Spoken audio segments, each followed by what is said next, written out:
Genesis chapter 3. Now the serpent was more subtle than any beast of the field which the Lord God had made. And he said unto the woman, Yea, hath God said, Ye shall not eat of every tree of the garden? And the woman said unto the serpent, We may eat of the fruit of the trees of the garden, but of the fruit of the tree which is in the midst of the garden, God hath said, Ye shall not eat of it, neither shall ye touch it, lest ye die. And the serpent said unto the woman, Ye shall not surely die. For God doth know that in the day ye eat thereof, then your eyes shall be opened, and ye shall be as gods, knowing good and evil.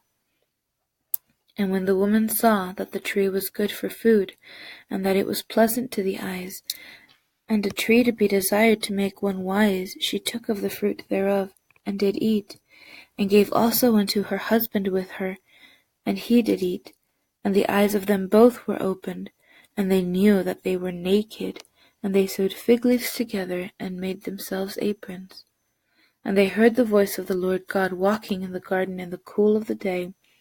And Adam and his wife hid themselves from the presence of the Lord God amongst the trees of the garden.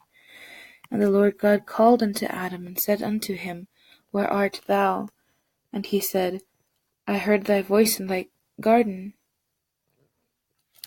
And he said, I heard thy voice in the garden, and I was afraid, because I was naked, and I hid myself. And he said, Who told thee that thou wast naked? Hast thou eaten of the tree, whereof I commanded thee that thou shouldest not eat? And the man said, The woman whom thou gavest to be with me.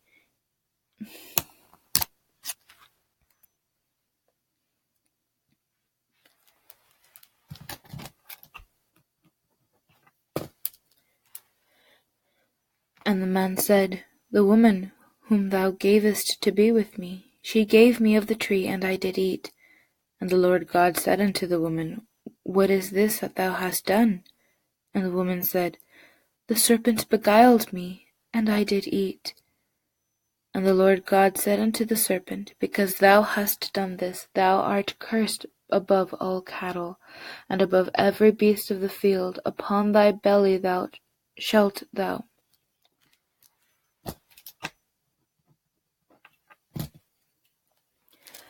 And the Lord God said unto the serpent, Because thou hast done this, thou art cursed above all cattle, and above every beast of the field. Upon thy belly shalt thou go, and dust shalt thou eat all the days of thy life.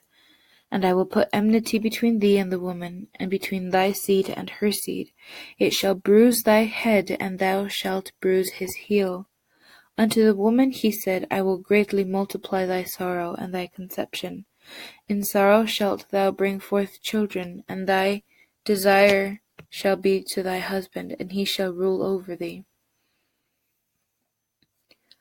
And unto Adam he said, Because thou hast hearkened unto the voice of thy wife, and hast eaten of the tree of which I commanded thee, saying, Thou shalt not eat of it, cursed is the ground for thy sake. In sorrow shalt thou eat of it all the days of thy life.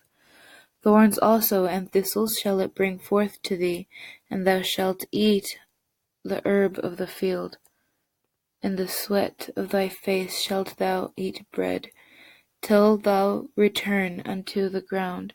For out of it wast thou taken, for dust thou art, and unto dust shalt thou return. And Adam called his wife's name Eve, because she was the mother of coats of skin, and clothed them. And the Lord God said, Behold, the man is become as one of us, to know good and evil. And now, lest he put forth his hand, and take also of the tree of life, and eat, and live forever. Therefore the Lord God sent him forth from the garden of Eden, to till the ground from whence he was taken. So he drove out the man, and he placed at the east of the garden of Eden cherubims, and a flaming sword which turned every way to keep the way of the tree of life.